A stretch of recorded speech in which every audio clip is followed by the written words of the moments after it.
ನಿಮ್ಮೆಲ್ರಿಗೂ ನಿಜ ಹೇಳ್ಬಿಡ್ತೀನಿ. ಭಾವನವರು ನನಗೆ ನಿಜವಾಗ್ಲೂ ದೇವ್ರ ಥರ. ಅವ್ರ ಮುಂದೆ ಹಾಗೆ ವರ್ತಿಸಿದ್ದೀನಿ ಅಂದರೆ ಚಿಚಿ ನನ್ನ ಚಪ್ಪಲಿ ತಗೊಂಡು ನಾನೇ ಹೊಡ್ಕೋಬೇಕು. ಚಪ್ಪಲಿಯಲ್ಲಿ ಹೊರಗಡೆ ಇದೆ ಅನ್ಸುತ್ತೆ. ಈಗಲೇ ಹೋಗಿ ಭಾವನವ್ರ ಹತ್ರ ಕ್ಷಮಾಪಣೆ ಕೇಳ್ಬರ್ತೀನಿ. ಈಗ ಯಾಕೆ? ಈಗ ನೀವ್ ಏನೇ ಹೇಳಿದ್ರು ಪ್ರಯೋಜನ ಇಲ್ಲ. ಎಲ್ಲ ಮುಗ್ದು ಹೋಯ್ತು. ನಮ್ಮ ಮರ್ಯಾದೆ ಎಲ್ಲ ಹೋಯ್ತು. ಈ ಮನೆ ಬಿಟ್ಟು ಹೊರಟೋಗಿ ಅಂತ ಹೇಳಿದ ಅಣ್ಣ.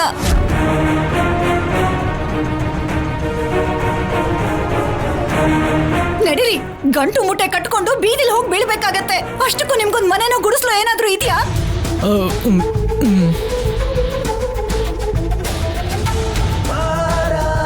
ನಮ್ಮಣ್ಣ ನಮ್ಗೊಂದು ಆಶ್ರಯ ಕೊಟ್ಟು ಚೆನ್ನಾಗಿ ನೋಡ್ಕೋತಾ ಇದ್ರೆ ಎಲ್ಲ ಎಲ್ಲ ನಾಶ ಮಾಡ್ಬಿಟ್ರಿ ನೀವು.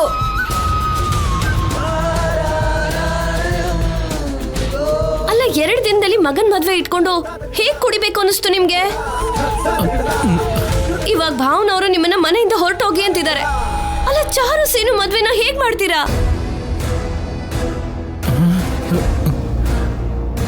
ಏನ್ ತಂಗಿಯಮ್ಮ ನೀನು ಹೇಳ್ತಿರೋದು?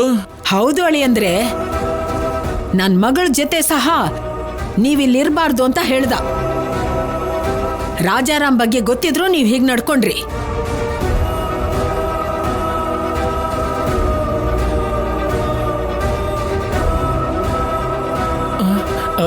ಅತ್ತಮ್ಮ, ಇಲ್ಲ, ಎಲ್ಲೋ ಏನೋ ತಪ್ಪಾಗ್ತಿದೆ.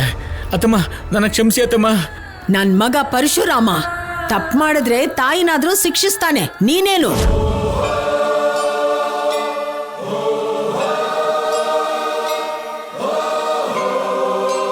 ಅಯ್ಯೋ, ಬೇಡ ಕಣಪ್ಪ. ಈಗ ಬಯಸ್ಕೊಳ್ಳೋ ಬದಲು 2 ಬಾಟ್ಲಿ ಜಾಸ್ತಿ ಕುಡಿದು ಸತ್ತೋಗಿದ್ರು ಚೆನ್ನಾಗಿರ್ತಿತ್ತು. ಹಾಗಾದ್ರೆ ಅಪ್ಪನ ಹತ್ರ ಕ್ಷಮಾಪಣೆ ಕೇಳ್ಬಿಟ್ಟು ಇನ್ಮೇಲಿಂದ ಕುಡಿಯಕ್ ಹೋಗ್ಬೇಡಿ ಮಾವ. ಹಾ, ಆಗ್ಲಮ್ಮ, ಹಾಗೆ ಆಗ್ಲಿ. ಅತ್ತಮ್ಮ, ನಾನು ಬೇಕು ಅಂದರೆ ಭಾವನವ್ರ ಕಾಲು ಹಿಡ್ಕೋತೀನಿ. ನಮಗೆ ಅನ್ಯಾಯ ಮಾತ್ರ ಮಾಡಬೇಡಿ. ನನ್ನ ಮಗನ ಮದುವೆ ನಡಿಬೇಕು ಅತ್ತಮ್ಮ, ನಡಿಬೇಕು. ಏನ್ ನಡೆಯುತ್ತೆ? ಮದ್ವೆ ವಿಷಯದಲ್ಲಿ ಏನೋ ನಿಜ ಹೇಳ್ತೀನಿ ಅಂದ್ಯಲ್ಲ, ಅದೇನ್ ಹೇಳು.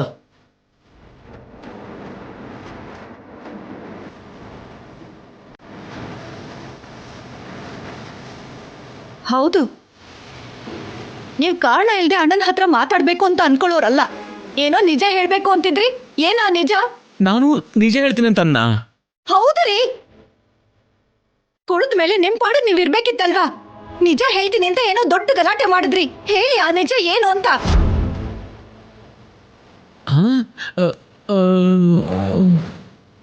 ಹೇಗೂ ಹೊರಗಡೆ ಹಾಕ್ಬೇಕು ಅಂತ ಅಣ್ಣ ಫಿಕ್ಸ್ ಆಗೋಗಿದ್ದಾನಲ್ಲ. ಕೊನೆ ಪಕ್ಷ ನಿಜ ಏನು ಅಂತ ಎಲ್ರಿಗೂ ಗೊತ್ತಾಗ್ಲಿ ಬಿಡಿ.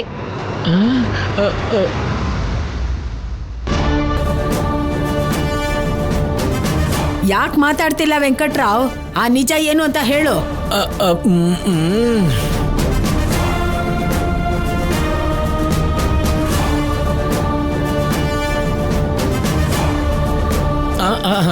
ನೆನಪಿಗೆ ಬಂತು. ನಾನು ಕುಡಿತಾ ಇದೆಯಲ್ವಾ? ಕುಡಿತಿರ್ಬೇಕಾದ್ರೆ ನನ್ನ ಮಗ ಸೀನು ಅಲ್ಲಿಗೆ ಬಂದ. ಆವಾಗ ಆಮೇಲೆ ಮದ್ವೆ ಅದ್ದೇ ಕಣೋ, ನಿನ್ ಮದ್ವೆ ಅಂದೆ ಅಲ್ವಾ? ಮದ್ವೆ ಆಮೇಲೆ ಚಾರು ಈಗ ನೆನಪಿಗೆ ಬರ್ತಾ ಇದೆ. ಮದ್ವೆ, ಚಾರು, ಇವನು ಸೀನು ಹತ್ರ ಬಂದ್ಬಿಟ್ಟು, ಅಯ್ಯೋ ಏನೋ ಹೇಳ್ದ ಇವನು. ಲೈ, ನೀನ್ ಹೇಳೋ, ನೀನ್ ಮದುವೆ ಅಂದೆ, ಚಾರು ಅಂದೆ, ಹೌದಲ್ಲ? ನಾನೇ ಅವಾಗ ಹೇಳ್ದೆ ಅಪ್ಪ. ಹೇಳಿಲ್ವಾ?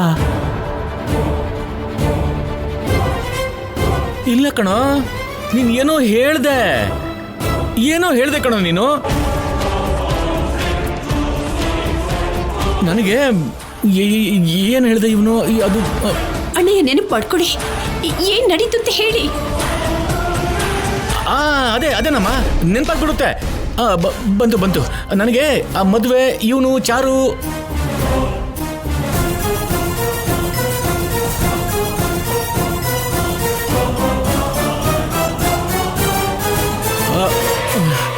ಛೆ ಛೆ ಛೆ ಛೆ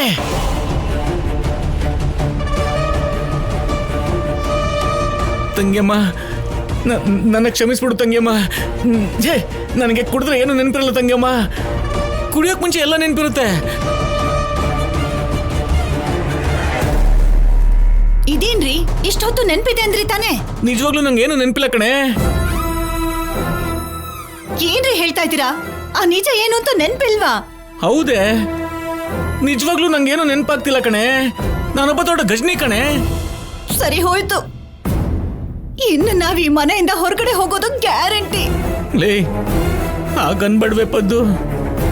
ನಾಳೆ ನಡೆದ್ ನಮ್ಮ ಮಗನ್ ಮದ್ವೆ ಇಟ್ಕೊಂಡು ಹೀಗೆಲ್ಲ ಮಾತಾಡ್ತಿದ್ದಿಲ್ಲ ಯಾಕೆ ನೀನು? ಆ ಬುದ್ಧಿ ನಿಮಗಿದ್ದಿದ್ರೆ ಇವತ್ತು ನಾವಿಷ್ಟು ಕಷ್ಟಪಡೋ ಪರಿಸ್ಥಿತಿ ಬರ್ತಿರ್ಲಿಲ್ಲ.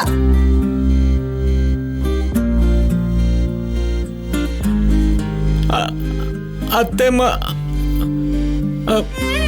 ನನ್ನನ್ ಯಾಕೆ ಕೇಳ್ತೀಯ ವೆಂಕಟ್ರಾವ್? ನನ್ನಿಷ್ಟ ನಿನ್ನಿಷ್ಟ ಅಲ್ಲ, ರಾಜಾರಾಮ್ ಇಷ್ಟ.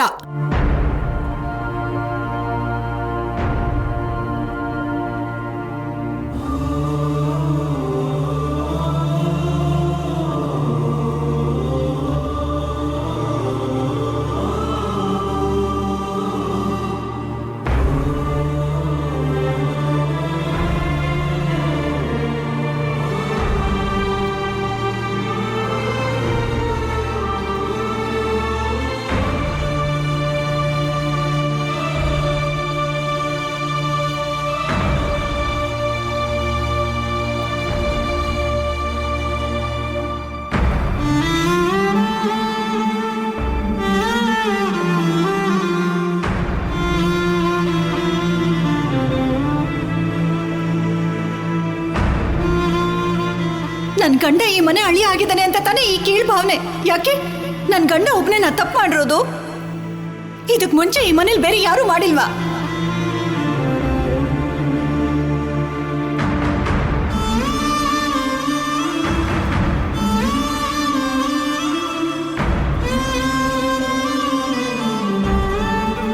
ಅವ್ರನ್ನ ಕಳಿಸ್ಬಿಟ್ರೆ ಈ ಮನೇಲಿ ನಾನ್ ಹೇಗಮ್ಮ ಇರ್ತೀನಿ? ಹಾಗಾದ್ರೆ ನೀನ್ ಕೂಡ ಹೊರಟೋಗು ಪದ್ಮ.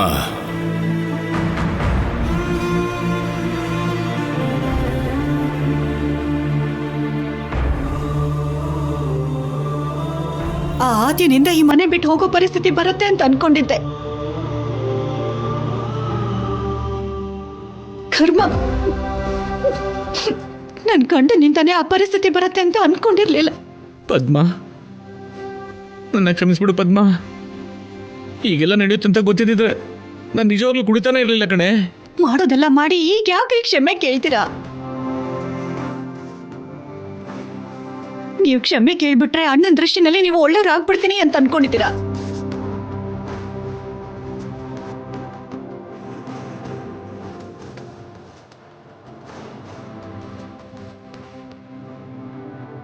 ಶಿವರಾಜು, ಭಾವನವ್ರ ಹತ್ರ ನೀನೇ ಒಂದ್ಸಲ ಮಾತಾಡಿ ನಾವು ಮನೇಲಿರೋ ಹಾಗೆ ಮಾಡು ಶಿವರಾಜು. ಅಷ್ಟಕ್ಕೂ ಯಾಕೆ ಕುಡಿದ್ರಿ ಬಾವ? ಕುಡಿಯೋ ಅವಶ್ಯಕತೆ ಏನಾದರೂ ಏನಿತ್ತು? ಕುಡಿದು ಅಣ್ಣನ ಹತ್ರ ಮಾತಾಡೋ ಅವಶ್ಯಕತೆ ಏನಿತ್ತು? ಹಬ್ಬಕ್ಕೋ ಮನೆ ಕಾರ್ಯಕ್ರಮ ಇದ್ದಾಗೋ ಏನೋ ಸ್ವಲ್ಪ ಕುಡಿತೀರಾ ಅಂತ ಅಣ್ಣಂಗೆ ಚೆನ್ನಾಗಿ ಗೊತ್ತು. ಅದನ್ನೇ ಸಲೀಸಾಗಿ ತಗೊಂಡು ನೀವು ಕಂಠ ಪೂರ್ತಿ ಕುಡಿಯೋದು ಸರಿ ಅನ್ಸುತ್ತಾ ಬಾವ? ಅಷ್ಟಕ್ಕೂ ಯಾವತ್ತಾದ್ರೂ ನಿಮ್ಗೆ ಈ ಮನೇಲಿ ಚಿಕ್ಕ ಸಮಸ್ಯೆ ಕೂಡ ಆಗಿದೆಯಾ? ಹೇಳಿ ಬಾವ. ಇಲ್ಲ. ಅದಕ್ಕೆ ನಾ ಹೀಗೆ ಮಾಡಿದ್ದು. ನಮ್ಮ ಅಕ್ಕನ ಮೇಲೆ ಅಷ್ಟು ಪ್ರೀತಿ ಇರೋದಕ್ಕೆ ಇಷ್ಟು ವರ್ಷ ಒಂದೇ ಒಂದು ಮಾತಾಡದೆ ನಿಮ್ಮನ್ನ ಇಲ್ಲಿರೋದಕ್ಕೆ ಬಿಟ್ಟಿದ್ದಾರೆ. ಊರಲ್ಲಿ ಪ್ರೆಸಿಡೆಂಟ್ ಯಾರಾದ್ರೂ ಎದುರುಗಡೆ ಸಿಕ್ಕಿ ನಮ್ಮೂರಿನ ರಾಜಾರಾಮ್ ಅವ್ರ ಭಾವ ಕಂಠಪೂರ್ತಿ ಕುಡಿದು ರೋಡಲ್ಲಿ ಓಡಾಡ್ತಿದ್ದಾರೆ ಅಂತ ಹೇಳಿದ್ರೆ ನಿಮಗೇನು ಅನ್ಸೋದಿಲ್ವೇನೋ? ಆದ್ರೆ ಅದೇ ಮಾತನ್ನ ಅಣ್ಣ ಕೇಳಿಸ್ಕೊಂಡ್ರೆ ಇಷ್ಟು ವರ್ಷದಿಂದ ಕಾಪಾಡ್ಕೊಂಡ್ ಬರ್ತಿರೋ ಈ ಮನೆ ಮರ್ಯಾದೆ ದಾರಿ ತಪ್ಪಿದೆ ಅಂತ, ಅದು ಅವ್ರಿದ್ದಾಗ್ಲೇ ಹೀಗಾಗ್ತಿದೆ ಅಂತ ಗೊತ್ತಾದ್ರೆ ಅದನ್ನ ಅವ್ರ ಕೈಲಿ ತಡ್ಕೊಳಕ್ಕಾಗತ್ತಾ? ಒಂದ್ಸಲ ಯೋಚನೆ ಮಾಡಿ ಬಾವ. ಇವಾಗ ಕೂಡ ನಿಮ್ಮೇಲಿರೋ ಕೋಪಕ್ಕೆ ಹೊರಟೋಗು ಅಂತ ಹೇಳಿಲ್ಲ, ಇನ್ಮೇಲಿಂದ ಜವಾಬ್ದಾರಿಯಾಗಿರ್ತೀರಾ ಅಂತ ಹೇಳಿದ್ದು. ಈಗ್ಲಾದ್ರೂ ಬದಲಾಗಿ ಬಾವ. ಶಿವ,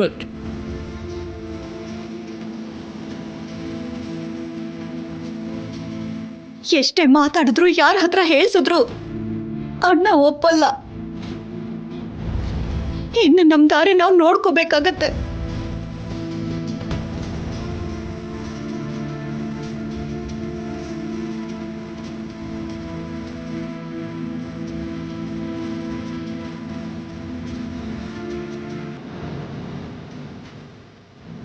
ನನ್ನ ಮದ್ವೆ ಮಾಡ್ಕೋಬೇಕು ಅಂತ ಏನಾದ್ರೂ ನಾಟಕ ಮಾಡ್ತಿದ್ಯಾ?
ಏನ್ ಮಾಡ್ತಿದ್ಯಾ?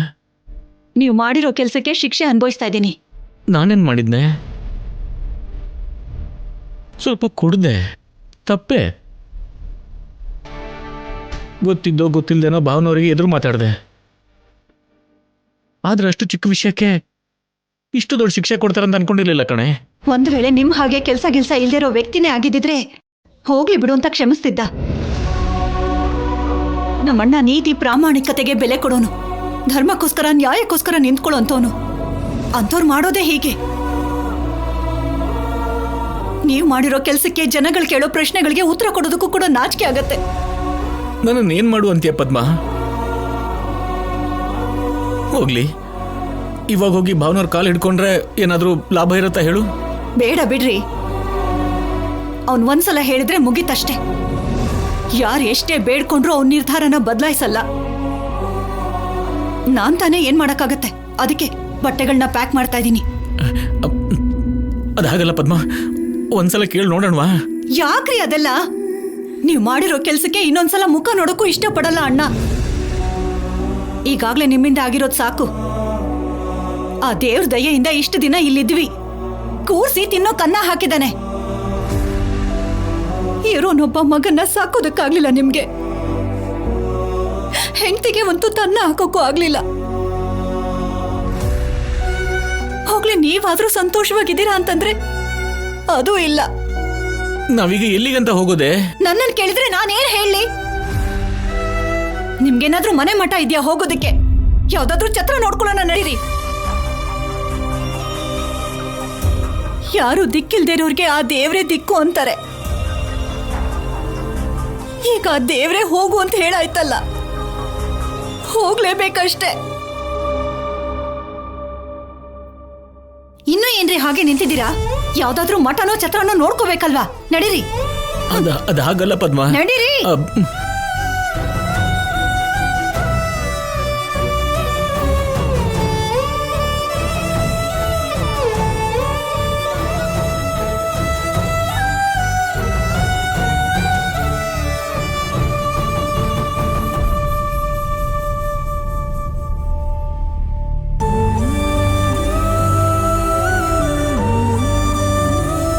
ನಮ್ಮಪ್ಪ ಮಾಡಿದ್ದನ್ನ ಸರಿ ಅನ್ಬೇಕೋ ತಪ್ಪನ್ಬೇಕೋ ಗೊತ್ತಾಗ್ತಾ ಇಲ್ಲ. ನನಗೆ ಒಳ್ಳೇದನ್ನ ಮಾಡಕ್ ಹೋಗಿ ಅವ್ರ ಕಷ್ಟಕ್ಕೆ ಸಿಕ್ಕಾಕೊಂಡ್ರು. ಮಾವನ ಕೋಪಕ್ಕೂ ಒಂದು ನ್ಯಾಯ ಇದೆ. ಅವರು ಕೆಲವು ನಿಯಮಗಳನ್ನ ಇಟ್ಕೊಂಡಿದ್ರು, ಯಾರ್ಯಾರು ಹೇಗಿರಬೇಕು ಅಂತ. ಇನ್ನಾವೇನ್ ಮಾಡಕ್ಕಾಗತ್ತೆ?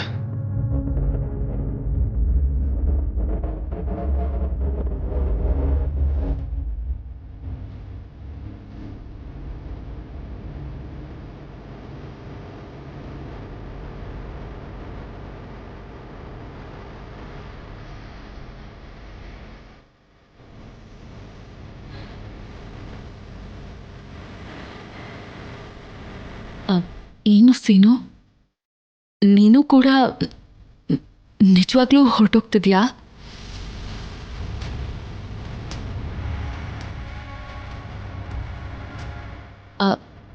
ಅದೇ, ನೀನು ನಿಜವಾಗ್ಲೂ ಹೋಗ್ತಿದ್ಯಾ?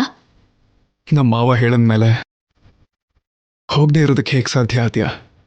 ಅಂದರೆ ನಿಮ್ಮ ಅಪ್ಪ ಅಮ್ಮನ್ನ ಅಲ್ವಾ ಹೋಗಿ ಅಂದಿದ್ದು, ನೀನು ಯಾಕೆ ಹೋಗ್ತಿದ್ಯಾ? ಅವರೆಲ್ಲಿರ್ತಾರೋ ನಾನು ಅಲ್ಲೇ ಇರ್ತೀನಿ ಆದ್ಯ. ಇದು ನಮ್ಮ ಮಾವನ ಮನೆ. ಇಷ್ಟು ದಿನ ಇಲ್ಲೇ ಇದ್ದೆ, ಈಗ ಹೋಗೋ ಟೈಮ್ ಬಂದಿದೆ. ನಮ್ಮ ಮಾವನ ಮಾತಿಗೆ ಎದುರು ಮಾತಾಡೋಕ್ಕಾಗತ್ತಾ? ಹಾಗಂತ ಅಲ್ಲ, ಮತ್ತೆ ಒಂದ್ಸಲ ಕೇಳಿದ್ರೆ ಒಪ್ಕೋತಾರೇನೋ?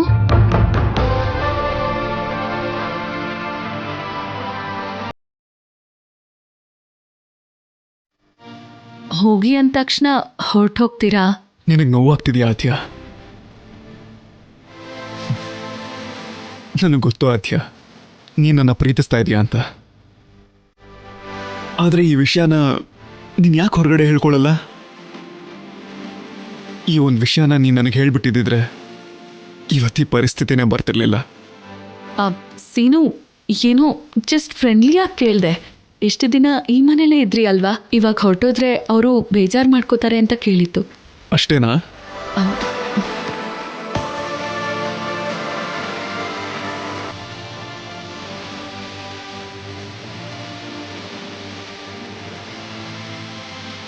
ನೋಡಿದ್ಯಾ ಆದ್ಯ, ಒಂದೇ ಸಲ ಮಾವ ಎಂಥ ನಿರ್ಧಾರ ತಗೊಂಡ್ರು ಅಂತ. ಆದರೆ ನಾನು ಏನೇ ನಂಬದೇ ಇದ್ರು ನೀನು ನನ್ನ ಖಂಡಿತವಾಗ್ಲೂ ಪ್ರೀತಿಸ್ತಿದ್ಯಾ ಅಂತ ನಂಬ್ತಿದ್ದೀನಿ. ನಿನ್ನ ಮನಸ್ಸು ಯಾವತ್ತಾದರೂ ಬದಲಾಗಿ ಹೇಳಬೇಕು ಅಂತ ಅನ್ಸಿದ್ರೆ ಹೇಳು ಆದ್ಯ, ನಿನಗೆ ಅಂತಾನೆ ಕಾಯ್ತಾ ಇರ್ತೀನಿ.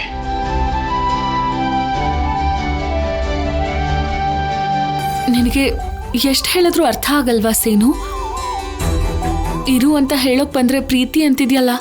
ಮಾವ ಅವ್ರ ಮನಸ್ಸಲ್ಲಿ ಏನು ಇಟ್ಕೊಳ್ದೇನೆ ಹೊರಗಡೆ ಹೋಗು ಅಂದ್ಬಿಟ್ರು.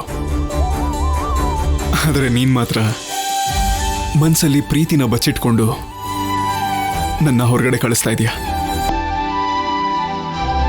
ಹೋಗ್ಲಿ ಬಿಡು ಆದ್ಯ, ನಿಜ ಒಂದಲ್ಲ ಒಂದಿನ ಹೊರಗಡೆ ಬರುತ್ತೆ. ನೀನ್ ಎಷ್ಟೇ ಹೇಳಿದ್ರು ಬದಲಾಗಲ್ಲ.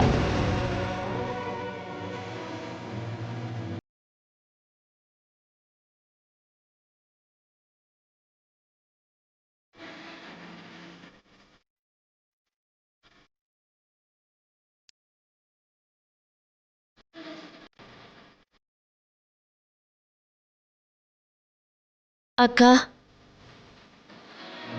ಒಂದ್ಸಲ ನೀನೇನಾದ್ರೂ ಹೇಳ್ಬೋದಲ್ವಾ ಅಕ್ಕ? ಈ ಕ್ಷಣ ಸೀನು ಹೊರಟೋದ್ರೆ ಚಾರು ಜೊತೆ ಎಂಗೇಜ್ಮೆಂಟ್ ಆಗೋಗಿದೆ. ನಾಳೆನೋ ನಾಡಿದ್ದೋ ಮದುವೆ ಕೂಡ ಮುಹೂರ್ತ ಕೂಡ ಇಟ್ಟಿದ್ದೀವಲ್ವಾ? ಸಡನ್ ಆಗಿ ಮನೆಯಿಂದ ಹೊರಟು ಹೋಗಿ ಅಂದ್ರೆ ಸೀನು ಮದುವೆ ಹೇಗೆ ಮಾಡಬೇಕು ನನಗೆ ಅರ್ಥ ಆಗ್ತಿಲ್ಲ ಅಕ್ಕ. ನಾವು ತಾನೇ ಏನು ಮಾಡೋಕ್ಕಾಗತ್ತೆ ಪಾರ್ವತಿ? ಅವ್ರು ಎಲ್ಲನೂ ಯೋಚನೆ ಮಾಡ್ತಾನೆ ನಿರ್ಧಾರ ತಗೊಳ್ತಾರೆ. ಚಾರು ಮದುವೆ ವಿಷಯದಲ್ಲೂ ಕೂಡ ಏನಾದರೂ ಒಂದು ಯೋಚನೆ ಮಾಡೇ ಇರ್ತಾರೆ. ಒಂದ್ಸರಿ ಕೇಳಿದ್ರೆ ಆಗ್ತಿರ್ಲಿಲ್ವಾ? ಅಯ್ಯೋ, ಭಾವನವ್ರ ಹತ್ರ ನಾನು ಮಾತಾಡಲ್ಲ. ಈ ಮನೇಲಿ ಭಾವನವ್ರನ್ನ ಬದಲಾಯಿಸೋ ವ್ಯಕ್ತಿ ಯಾರಾದರೂ ಇದ್ದಾರೆ ಅಂದರೆ ಅದು ನೀವೇ ಅಕ್ಕ. ನಿಮ್ಮನ್ನು ಬಿಟ್ಟು ಯಾರೂ ಮಾತಾಡೋಕ್ಕಾಗಲ್ಲ.